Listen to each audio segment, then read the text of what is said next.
ओम शांति। आज हम एक नए टॉपिक के बारे में चर्चा करेंगे। उसका नाम है सुरक्षा कवच। अ, इसको समझाने के लिए सबसे पहले एक कहानी। कोई राजा होता है तो वो एक घोषणा करवाता है कि मेरी जो इकलौती बेटी है उसका विवाह मैं उस युवक से करूँगा जो इस राजमहल में एक प्राचीन दिव्य कवच है उसको धारण करेगा और 500 सीढ़ियाँ चढ़ेगा। और एक पहाड़ी की चोटी पर किला होता है, वहाँ तक 500 सीढ़ियाँ होती हैं।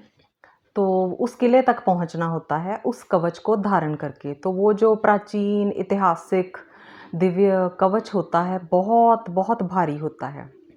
तो बहुत सारे युवक आ जाते हैं, हज़ारों युवक आते हैं। वो कवच लेकिन इतना भारी होता है, इतना भारी होता है कि जो भी उसको पहनता है आधे तो वहीं पर बेहोश हो जाते हैं। और कोई हिम्मत करके पहली सीढ़ी पर पाँव रख भी देता है तो वहाँ पर गिर जाते हैं। और कोई ऐसा होता है जो दूसरी सीढ़ी तक पहुँचता है और जैसे ही ऊपर देखता है 500 सीढ़ियाँ, बेहोश होकर नीचे। तो काफ़ी जो युवक हैं ऐसे ही, मतलब इतना भारी कवच डालकर चलना भी मुश्किल है, तो सीढ़ियाँ चढ़ना। कोई हिम्मत करता है तीसरी तक, कोई चौथी तक भी पहुँचते हैं सीढ़ी तक, 5वीं तक, 6वीं तक 2-4 जने, और कोई 1-2 जने 7वीं सीढ़ी तक भी पहुँचते हैं। लेकिन बस हो जाती है, इसके आगे कोई नहीं जाता। और इतने जो हज़ारों युवकों की हालत हुई होती है उस कवच को धारण करने के बाद, तो बहुत देर तक कोई नहीं आता, किसी की हिम्मत ही नहीं होती। तो बहुत समय के बाद एक युवक आता है और वो कहता है कि ये कार्य मैं करके दिखाऊंगा। और उसकी वाणी में बहुत तेज होता है, बहुत जैसे बल होता है। तो वो उस कवच को धारण करता है, पहली सीढ़ी चढ़ता है, लंबी सांस लेता है, दूसरी सीढ़ी पर पाँव रखता है और लंबी सांस लेता है। ऐसे ही करते करते 7 सीढ़ियाँ वो भी पार कर लेता है। और जैसे ही 8वीं सीढ़ी पार करता है तो एक अचानक से शक्ति उसे सीधा ऊपर पहुंचा देती है, किले तक। राजा ने 8वीं सीढ़ी पर 8वीं सीढ़ी पार करने पर एक शक्तिशाली चुंबक रखवाया होता है और वो चुंबक एकदम से खींच लेता है और सीधा ऊपर पहुंचा देता है। कुछ ऐसा उसने किया होता है। तो वो युवक जो होता है विजयी होता है, उसका विवाह भी हो जाता है, उसको वो कवच भी मिल जाता है। तो अब हम आते हैं कवच पर। कवच कहते किसको हैं? जो हम धारण करते हैं अपने शरीर की रक्षा के लिए। पहले होते थे ना योद्धा लोग जो जाते थे युद्ध करने, लड़ाइयाँ लड़ने, तो वो कवच डाल कर जाते थे। तो हमारा सुरक्षा कवच है योग। योग ही हमारा सुरक्षा कवच है। तो इसको धारण करने के लिए भी 8 सीढ़ियाँ हमें पार करनी पड़ती हैं। अगर हम ये 8 सीढ़ियाँ पार कर लेंगे तो हमारा योग बहुत सहज हो जाएगा। उसमें मेहनत नहीं करनी पड़ेगी, कोई लड़ाई नहीं करनी पड़ेगी अपने मन को टिकाने के लिए, स्थित करने के लिए। तो अचानक ही अगर ये 8 सीढ़ियाँ हमने पार कर लीं तो अचानक ही सोचो कि चुंबक की तरह परमात्मा की पावर आएगी और हमें हमें खींच लेगी अपनी तरफ। ये 8 सीढ़ियाँ कौन सी है? सबसे पहली सीढ़ी आती है परमात्मा प्रेम। अगर उसके लिए प्रेम हमारे दिल में नहीं है या कम है, संसार के लोगों के लिए ज़्यादा है, तो योग नहीं लगेगा। सहज तो बिल्कुल ही नहीं होगा, लगेगा भी नहीं। और इन 8 में से अगर कोई एक भी चीज़ ना हो हमारे जीवन में, तो योग सहज नहीं हो सकता, मुश्किल ही लगेगा। अगर ये 8 बातें हैं तो योग सहज होगा। तो पहली चीज़ है परमात्मा प्रेम। अगर उसके प्रति प्रेम है, और प्रेम की इंटेंसिटी क्या है, उसकी तीव्रता कितनी है, हमारे अंदर वो जुनून कैसा है, उसके प्रति प्रेम सिर्फ़ ऐसा ही है कि ज़रूरत पड़ी तो उसको याद कर लिया और जब हम सुखी हैं तो ठीक है सब कुछ, ऐसा नहीं। उसका प्रेम जुनून होना चाहिए अंदर, और उसके प्रेम का भी आधार क्या है? अगर प्रभु प्रेम का मतलब, हम बाबा से प्रेम माना क्या? मतलब अगर हमारा बाबा से प्रेम है, तो इसके लिए फिर उसकी मुरली से भी प्रेम होना चाहिए हमारा। फिर उसके सिखाए योग से भी प्यार होना चाहिए, उसकी सेवाओं से भी प्यार होना चाहिए, फिर उसके परिवार से भी प्यार होना चाहिए, मधुबन से भी प्यार होना चाहिए, मधुबन की एक-एक चीज़ से प्यार होना चाहिए, इस यज्ञ से प्रेम होना चाहिए, जो ये यज्ञ में कार्य चल रहा है उसके प्रति होना चाहिए। हमारे अंदर रिस्पेक्ट होनी चाहिए, जो निमित्त आत्माएँ हैं, हमारी टीचर बहनें, उनके साथ हमारा प्रेम होना चाहिए, रिस्पेक्ट होनी चाहिए। तो ये कुछ चीज़ें हैं, हमारे अपने सेंटर के प्रति हमारा प्रेम होना चाहिए। अगर इन सब चीज़ों के साथ हमारा प्रेम नहीं है, तो हम कहते हैं कि हमारा बाबा आपसे बहुत प्रेम है, लेकिन ये हमें टीचर बहन नहीं पसंद है, आपका परिवार हमें पसंद नहीं है। इसमें ऐसी-ऐसी आत्माएँ हैं, कोई ऐसा करता है, कोई ऐसा करता है, ऐसे नहीं। तो सबके साथ प्रेम होना चाहिए, तब ये माना जाएगा कि हमारा उस परमात्मा के साथ प्रेम है, अति प्रेम है। हमें प्रेम में, जैसे कहते हैं ना, प्यार अंधा होता है, तो प्रेम में सब कुछ स्वीकार होता है। तो अगर उसके साथ प्रेम है, तो हमें सब कुछ स्वीकार होना चाहिए। चाहे कुछ भी दिखाई दे, तो हमें ये देखना चाहिए कि जो भी कोई कर रहा है, हम उसके बारे में सारा कुछ नहीं जानते कि वो ये काम क्यों कर रहा है। तो इसलिए हम कोई जजमेंट नहीं दे सकते किसी के प्रति भी, चाहे वो ईश्वरीय परिवार हो, चाहे वो निमित्त बहन हो, ये हम नहीं कह सकते। तो ये हमें होना चाहिए परमात्मा के प्रति प्रेम, पहली चीज़। दूसरी चीज़ है, पवित्रता के प्रति बहुत प्रेम होना चाहिए, चाहे वो पवित्रता तन की हो, चाहे वो मन की हो।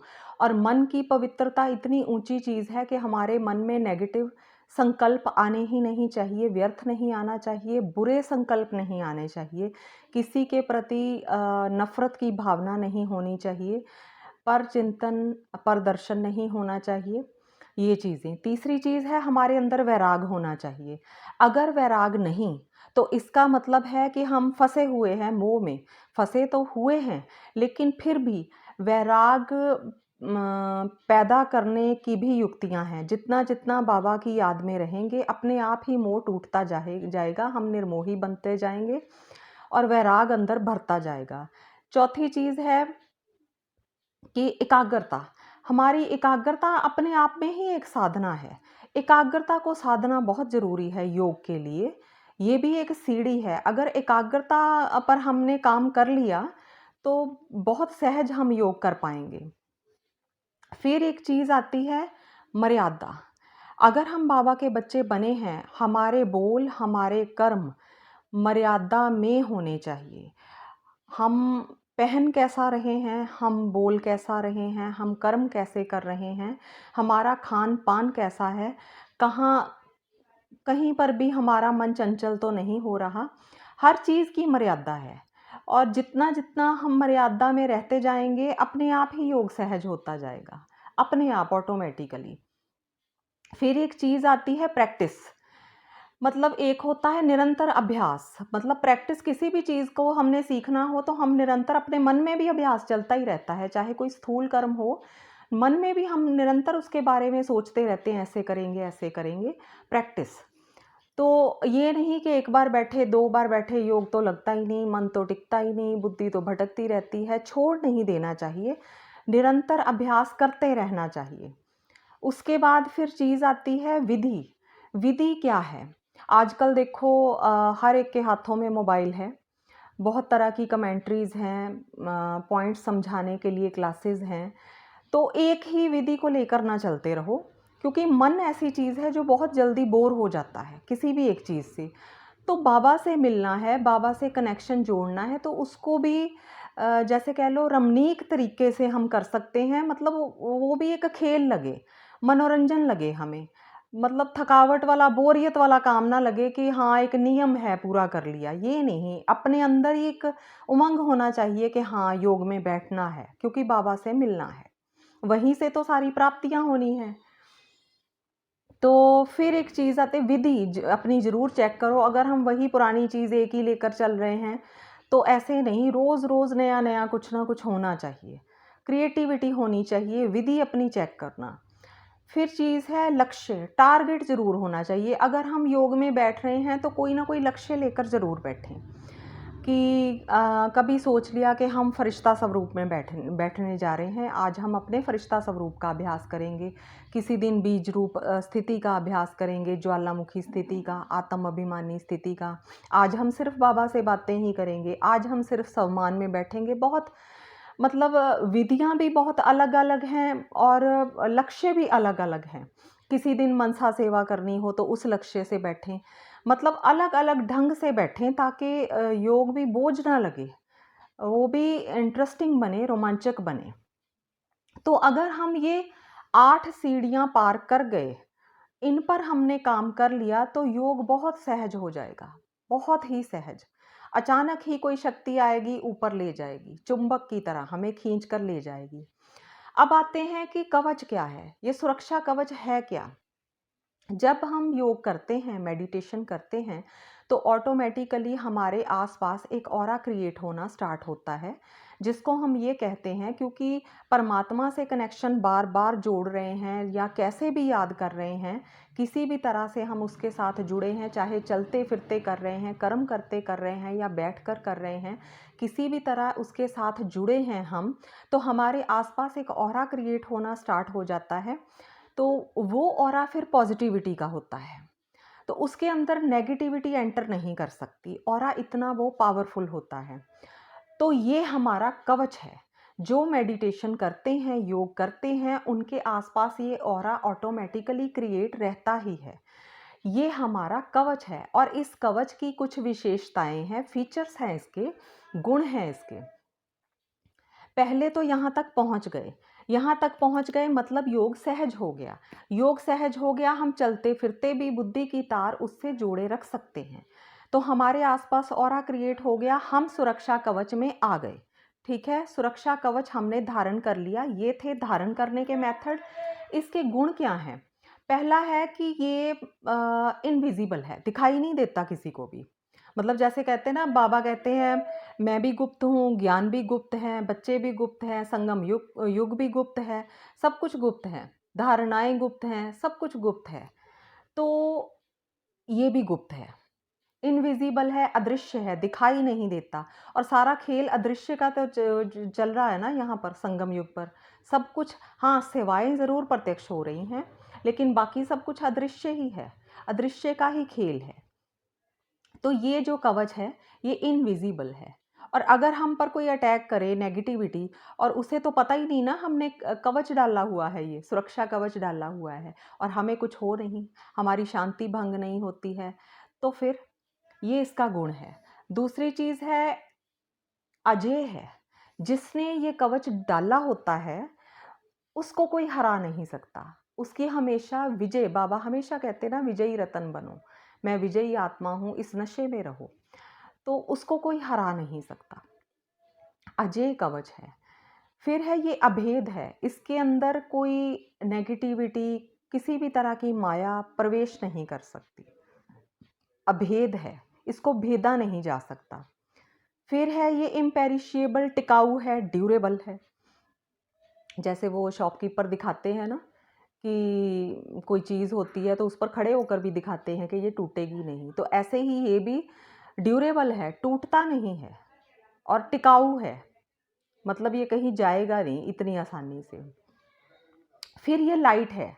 वो स्टोरी वाला कवच तो बहुत भारी था ना, लेकिन ये बहुत लाइट है, इसका कोई वेट है ही नहीं। फिर इस कवच की विशेषता है कि ये कहीं पर बैठे हम ऑर्डर कर सकते हैं ना, कहीं पर भी बैठे, किसी स्थान पर भी बैठे हम इसको धारण कर सकते हैं। ये नहीं कि हमें कहीं से जाकर लाना पड़ेगा, होम डिलीवरी है ना इसकी। हम बाबा के कनेक्शन में रहते हैं, चाहे अपने घर में ही बैठे हैं, तो कवच अपने आप धारण हो जाएगा, कहीं पर भी बैठे हम। फिर इसका शॉपकीपर एक ही है, ये अलग-अलग जगह से नहीं मिलेगा, ये एक ही शॉपकीपर है जहाँ से ये मिलता है। तो ऐसी इसकी विशेषताएँ हैं और ये पावरफुल है, बहुत शक्तिशाली है। जो इसको पहने रखता है, वो अपने अंदर उमंग, उत्साह, शक्ति, आत्मा अनुभव करती रहेगी और उमंग, उत्साह में रहेगी। तो पॉज़िटिविटी वाला है, अपने आप हमें पॉज़िटिव बनाता रहेगा, हमें नेगेटिव नहीं होने देगा, पॉज़िटिव कर ही देगा। जितनी मर्ज़ी नेगेटिविटी आए, परेशानियाँ आए, होते हैं, हम भी परेशान होते हैं, लेकिन परेशान होने के बाद कुछ टाइम बाद स्टेबल भी हो जाते हैं। अगर कवच धारण किया हुआ रहता है, तो ये चीज़ है कि ये मतलब हमें ज़्यादा देर उस परिस्थिति में हम रह नहीं सकते, निकलेंगे ज़रूर। तो इसके अंदर ये पावर है कि हमें पहले तो नेगेटिव नहीं रहने देगा, पॉज़िटिविटी देता है, अपने आप ही देता है। फिर ये चीज़ है कि इसको डालकर अगर अहंकार आया या धोखा किया, तो फिर ये गायब हो जाएगा, ये भी इसकी क्वालिटी है। अगर हम ये सोचें कि हम बहुत पॉज़िटिव रहते हैं, उमंग उत्साह में रहते हैं, मैं तो ये भी करता हूँ, मैं तो ये भी करता हूँ, मतलब मैं तो बहुत कुछ कर लेता हूँ, तो ये गायब भी हो जाएगा। अहंकार नहीं आना चाहिए। तो ये है इस कवच की विशेषताएँ। इसको पहनने के लिए ये चीज़ें पार कर लो, फिर ये सहजता से धारण हो जाता है, कहीं पर भी धारण हो जाता है। लाइट है और फ्री ऑफ कॉस्ट है। इसकी कोई कीमत नहीं है, हमें कुछ पे नहीं करना पड़ता, कहीं जाना नहीं पड़ता और कितना ये हमें भरपूर रखता है पॉज़िटिविटी से, खुशी से। तो इसको डालकर हम बहुत शक्तिशाली हैं, दूसरों की सेवा कर सकते हैं और धोखा नहीं देना इसको डालकर, अहंकार में नहीं आना। इसके पीछे भी एक स्टोरी है कि कोई विदेश की कहानी है कि किसी ने एक बार साइंटिस्ट ने कोई कवच बनाया था, तो उसने जाकर आर्मी वालों को बोला कि मैंने ये कवच बनाया है, इस पर कोई गोली असर नहीं करेगी। तो उन्होंने ले लिया और उसको पेमेंट नहीं दी कि पहले हम चेक करेंगे। तो जब वो युद्ध जीत गए, तो उसको पेमेंट नहीं की, उसने बहुत महीने चक्कर लगाए, उसको पेमेंट नहीं दी। तो फिर वो समझ गया कि मुझे ये धोखा दिया जा रहा है, कवच तो मेरे ले लिए, लेकिन अब मुझे पेमेंट नहीं की जा रही। फिर उसने गोलियाँ बनाई। वो गोलियाँ बनाई जो उस कवच को भेद सकें और फिर वो जाके दुश्मनों को बेच दी। तो फिर जब इनके सैनिक मारे जाने लगे, जिन्होंने पहले कवच खरीदा था, तो फिर ये साइंटिस्ट के पास आए। तो ये है कि धोखा देना भारी पड़ जाता है। अहंकार में नहीं आना, धोखा नहीं देना। धोखा किसको नहीं देना? बाबा को। वही है जो हमें सब सब कुछ दे रहा है। और फिर इस कवच की एक विशेषता ये भी है कि वो कवच जो सांसारिक लेवल पर होते हैं, वो तो शरीर को कवर करते हैं, लेकिन ये जो कवच है, ये हमारी शरीर के साथ-साथ हमारी आत्मा को भी कवर कर देता है। हमारी आत्मा पर ही तो सारे लेप लगते हैं ना, बुराई के या विकारों के। आत्मा पर ही तो दाग लगे हुए हैं ना। और ये जब आत्मा को कवर करेगा, मतलब आत्मा को सेफ करेगा, शरीर तो सेफ हो गया, लेकिन आत्मा भी सेफ हो जाएगी हमारी। तो हमने इस कवच को धारण करना है। इसकी विशेषताओं को जानने के बाद हर बाबा का बच्चा ये कोशिश ज़रूर करेगा कि ये कवच मैं पहने ही रखूं, क्योंकि संसार में नेगेटिविटी बहुत है और ये कवच हमें इन सारी नेगेटिविटियों से बचाएगा। तो इसको धारण करने की पूरी पूरी कोशिश करनी है। सहज है इसको धारण करना। तो ये बहुत सस्ती चीज़ है, टिकाऊ चीज़ है जो हमें और कहीं से नहीं मिल सकती। ओम शांति।